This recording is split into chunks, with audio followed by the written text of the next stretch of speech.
Bonjour Paul. Bonjour, Juan Gomez. Paul, quelles sont vos questions? Un contrôle de routine a révélé le détournement d'un peu plus de 4 milliards de la Banque agricole du Niger. J'ai entendu que plusieurs centaines de milliers ont été retrouvés sur le compte d'un planton. Question, comment cet employé a-t-il pu détourner autant de fonds? Oui, un détournement entre 4 et 5 milliards de francs CFA, autant dire que cette affaire est très commentée sur les réseaux sociaux. Bonjour Moussa Kaka. Bonjour Juan, bonjour Paul et bonjour à tous. Correspondant de RFI à Niamey, je le disais, le détournement 4 à 5 milliards de francs CFA.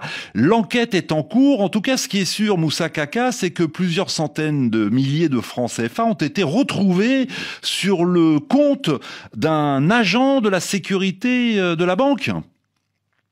C'est un agent planton et un électricien. Donc, en attendant la fin de l'instruction du dossier par le juge du pôle judiciaire économique, tout porte à croire que le poteau rose a été découvert, comme vous l'avez dit, sur ces deux comptes bancaires du planton et de l'électricien.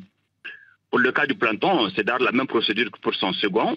C'est un compte qui est ouvert à leur nom, par qui, là, seul le juge pourra le dire. Son compte reçoit des versements et des virements fictifs, couverts par ses chefs. Par la suite, on lui fait signer volontairement des chèques, étant lui-même dans le réseau, une vraie mafia. Il perçoit sa quote-part de ses patrons et le tour est joué. Pour des retraits importants, ça ne se passe pas au guichet, pour éviter donc les médisances, mais plutôt dans le bureau du patron et de la comptabilité qui vous remet du cash. Des sources proches de la banque, c'est la sommation des différentes opérations portées au crédit de ce compte-là, qu'on peut estimer à plusieurs centaines de millions. Notre source précise que ça là ne s'est pas passé en un seul jour. Il faut préciser qu'à ce jour, 6 personnes sont impliquées dans ce détournement et 4 personnes sont en prison. C'est bien ça, Moussa Kaka, notamment le directeur général et le directeur de la comptabilité. Oui, c'est 6 personnes plutôt qui sont toutes arrêtées. Oui. 4 cadres supérieurs, dont le directeur de la banque et son directeur de la comptabilité. Et les deux cadres subalternes, le planton et l'électricien. Une autre question, Paul.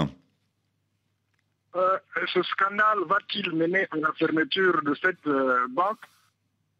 Une banque, effectivement, il faut le rappeler, Moussa Kaka, pour ceux qui ne sont pas au Niger, cette banque, elle a été créée dans le but de promouvoir le développement rural, d'aider les agriculteurs. Oui, justement, c'est une banque censée faciliter les crédits aux agriculteurs. Elle était dans des problèmes depuis des années. La banque faisait des résultats déficitaires depuis sa création. Et selon un connaisseur de la chose, le cumul des déficits avait même amené la commission bancaire donc à demander sa recapitalisation. Si la banque pourrait fermer suite à ce scandale, là je dirais que selon des experts que j'ai contactés, que c'est une question de la responsabilité de l'État nigérien et de ses démembrements qui détiennent plus ou moins 70% du capital. Et ça dépendra aussi de la qualité du portefeuille et de la confiance de la clientèle. Si ceux qui sont en prison sont reconnus coupables, ils rendront gorge, dit-on, des sources judiciaires. Mais ce qui est dommage, Juan, c'est que la banque Bagri est la seule banque nationale 100% capital nigérien. Aujourd'hui, elle fait pitié avec un passif, dit-on, de plus de 130 milliards de francs CFA.